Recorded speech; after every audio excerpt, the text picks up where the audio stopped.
अब तक आपने एमसीए वेब पोर्टल पर ऑन पैसिव का रजिस्ट्रेशन डिटेल देखा है, ऑन पैसिव का रजिस्ट्रेशन स्टेटस देखा है, जिसमें एमसीए वेब पोर्टल पर ऑन पैसिव नाम से 3 कंपनी को रजिस्टर्ड किया गया है, जिसमें एक है on passive India private limited, दूसरा है ऑन पैसिव प्राइवेट लिमिटेड और तीसरा है on passive technology private limited.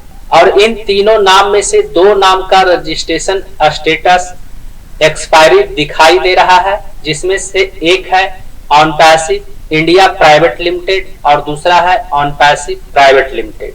वहीं तीसरा on passive technology private limited का स्टेटस एलोकेटेड दिखाई दे रहा है। और इसी के आधार पर इंडिया फिलिंग वेब पोर्टल पर यह इंफॉर्मेशन शेयर किया गया था कि on passive technology private limited चालू नहीं है, लेकिन यह इंफॉर्मेशन आधा सच है, पूरा सच नहीं है।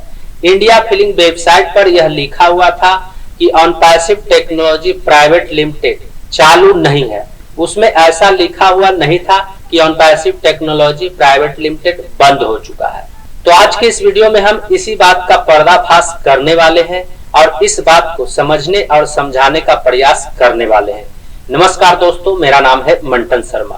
तो इसके बारे में सबसे पहले मैं आपको यह बताना चाहूंगा कि एमसीए वेब पोर्टल पर ऑन पैसिव के बारे में जो रजिस्ट्रेशन डिटेल दिखाई दे रहा है, ऑन पैसिव के बारे में जो रजिस्ट्रेशन स्टेटस दिखाई दे रहा है, उसका कंपेयर हम किसी अन्य कंपनी के साथ करने वाले हैं और इससे हमें यह पता चलेगा कि ऑन पैसिव की तरह अन्य कंपनी का रजिस्ट्रेशन स्टेटस एलोकेट या फिर एक्सपायरी दिखाई देता है या नहीं। तो यहाँ पर आप इंडिया फिलिंग वेबसाइट पर देख सकते हैं on passive India private limited का स्टेटस एक्सपायरी दिखाई दे रहा है। उसके बाद ऑन पैसिव प्राइवेट लिमिटेड का स्टेटस एक्सपायरी दिखाई दे रहा है, लेकिन यहाँ पर on passive technology private limited का स्टेटस एलोकेटेड दिखाई दे रहा है। यह ऑन पैसिव कंपनी का रजिस्ट्रेशन स्टेटस है। यहाँ पर आप सर्च में देख सकते हैं ऑन पैसिव लिखा हुआ है। वहीं ब्राउजर के दूसरे पेज में मैंने दूसरे कंपनी का रजिस्ट्रेशन स्टेटस ओपन कर रखा है। जब मैं दूसरे पेज पर क्लिक करता हूं तो क्लिक करने के बाद यहाँ पर आप देख सकते हैं मैंने यहाँ व्हाट्सएप का रजिस्ट्रेशन स्टेटस देखा है, जिसमें यहाँ पर WhatsApp application service private limited का स्टेटस यहाँ पर एलोकेटेड दिखाई दे रहा है। व्हाट्सएप बुकिंग प्राइवेट लिमिटेड का स्टेटस यहाँ पर रिजेक्ट दिखाई दे रहा है। वहीं व्हाट्सएप चैटबॉट एलएलपी का स्टेटस यहाँ पर रिलीज दिखाई दे रहा है। इसके अलावा व्हाट्सएप चैटबॉट टीएसएलएलपी का स्टेटस यहाँ पर रिलीज दिखाई दे रहा है। यानी व्हाट्सएप कंपनी के बारे में भी एमसीए वेब पोर्टल पर उसका स्टेटस एलोकेटेड दिखाई दे रहा है, रिजेक्ट दिखाई दे रहा है, रिजेक्टेड दिखाई दे रहा है और रिलीज दिखाई दे रहा है।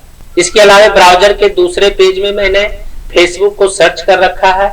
यहाँ पर आप देख सकते हैं फेसबुक लिखा हुआ है और फेसबुक में कंपनी एमसीए वेब पोर्टल पर 2 नाम से रजिस्टर्ड है, जिसमें से एक का स्टेटस यहाँ पर रिजेक्टेड दिखाई दे रहा है और दूसरे का स्टेटस यहाँ पर एलोकेटेड दिखाई दे रहा है, जिसमें Facebook India online service private limited का स्टेटस एलोकेटेड दिखाई दे रहा है। तो फेसबुक के बारे में एमसीए वेब पोर्टल पर जब उसका डिटेल, उसका स्टेटस रिजेक्टेड और एलोकेटेड दिखाई दे रहा है, तो इसके बावजूद भी भारत में फेसबुक का सर्विस चालू है, फेसबुक लाइव है।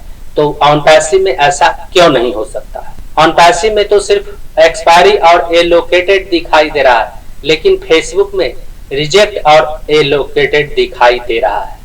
और इसका मतलब यह है कि इंडिया फिलिंग वेब पोर्टल पर ऑन पैसिव के बारे में जो लिखा हुआ है कि ऑन पैसिव चालू नहीं है, यह आधा सच है। तो उम्मीद करता हूं इस वीडियो में दी गई जानकारी को आप अच्छी तरह से समझ गए होंगे। इस वीडियो से संबंधित यदि आपके मन में कोई सवाल है तो आप हमें नीचे कमेंट में पूछ सकते हैं।